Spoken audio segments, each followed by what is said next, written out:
Welcome to Withdraw Consent. My name is Victor, and this is Jack. What do you got for us today, Jack? Okay, today I'm thinking we're talking about Back in the Blue. And I just kind of wanted to explain the evolution of our thought on this. And I thought a good place to start would be for you to tell our audience the story about that time when we were on the West Coast and we met at the Denny's. Do you recall that? Oh, yeah. So this was during COVID, 2020. It was after the beginning of the BLM riots. So it was probably early June in 2020. And we did the whole thing where you go into Denny's with a mask, and then you reach the safety of the table, you take your mask off. So, early on and all that. And we had our meal. We came outside, and it was kind of like in a strip mall type area, and all the businesses were closed and that type of thing. And there was a police officer, like a car. But also explain to him the context of like what had happened in the neighboring town. Oh yeah, so nearby, I believe the previous weekend had been the first weekend, and there was rioting and looting and all that. So there was a general like fear of what was going to happen the following weekend and that type of thing. So the police had a presence everywhere, and in this parking lot there was a police car with two officers, and they were just kind of standing out by the hood, just the hood of the car, just chit chatting.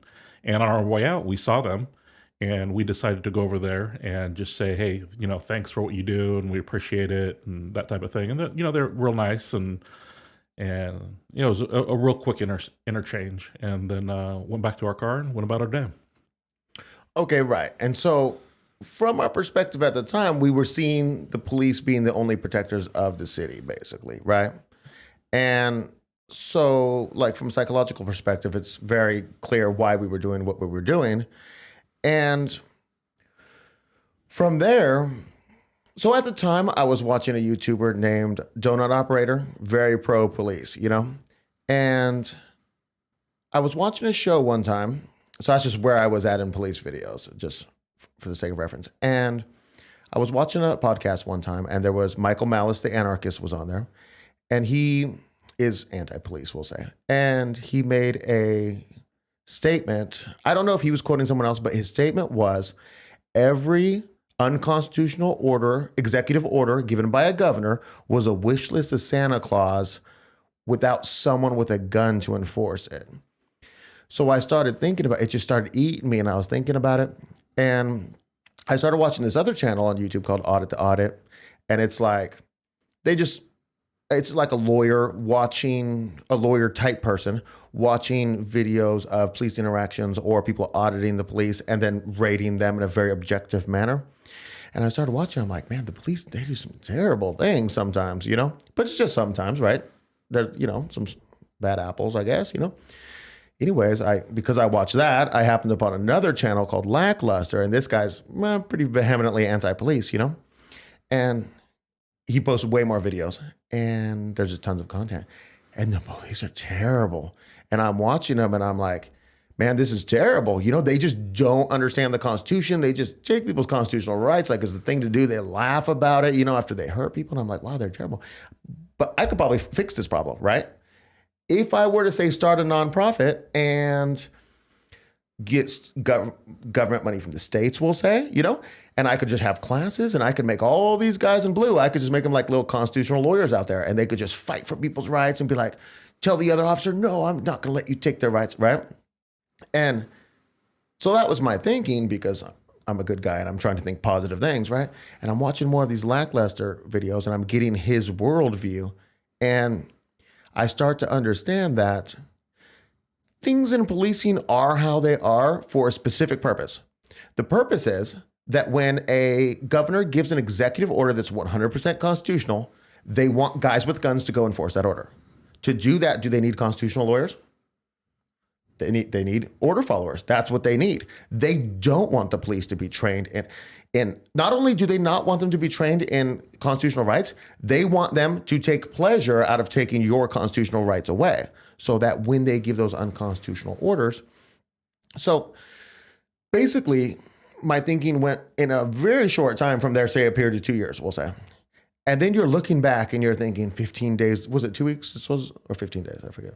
Yeah, 15 days to flatten the curve. Oh, 15 days to flatten the curve. Okay, I was gonna say the whole thing wrong. And you're like, okay, we can make this minor concession. You know what I mean? It's might be the end of the world. And then you look back and you're like, but when they shut down mom and pop shop, why did they leave Walmart open? You know? Why weren't we actively, well, we thought, you know, I mean, it might be terrible what's happening. It might be, you know? But it was the police who did that. The police knew that they weren't shutting down Walmart, and they knew that they were going to shut down mom and pops. You know, they knew that they were the hired guns to transfer an enormous amount of wealth from people who actually need wealth to people who already have corporations, who already have a ton of wealth. And that they were just going to rob those businesses, and a lot of them closed. I mean, a lot of them closed. Millions. Yeah. Right. And so basically, my opinion of the police starts to become so negative because I realize that they're just order followers, you know?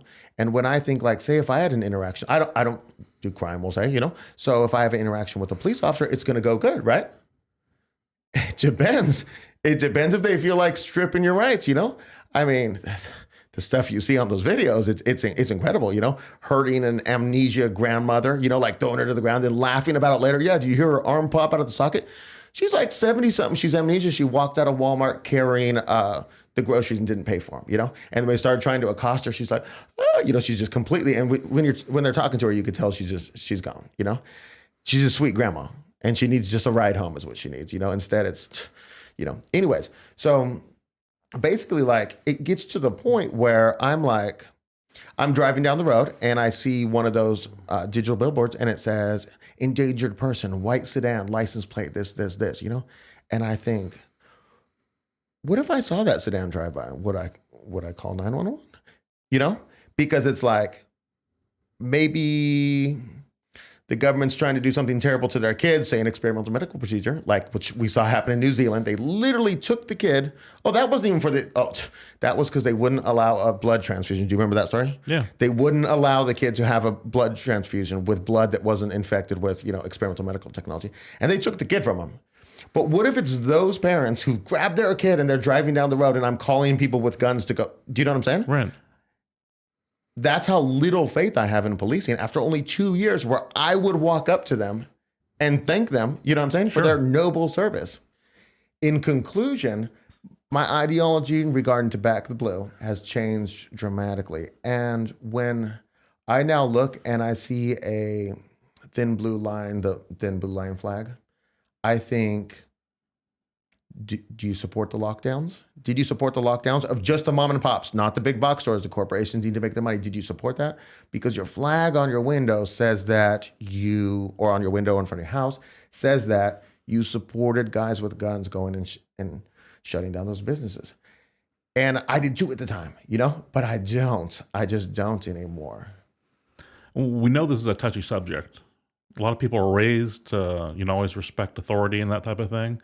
But there's nothing inherently wrong with being a police officer. It's what is the police officer enforcing? Are they enforcing the law? Are they on the side of the law-abiding citizens? You know, are they protecting and serving? That type of thing. And if they aren't, then why are you supporting them? Thank you for watching this. I hope you enjoyed it. We appreciate your likes and subscribes. If you know anyone who's got a thin blue line sticker on their car, maybe you agree with us, send them this video and maybe they'll be enlightened a little bit. We appreciate all your comments, whether they're in support of us or not. If you disagree or have any good points, we'll pin the best one at the top of the comments, and we'll see you next time. Thank you.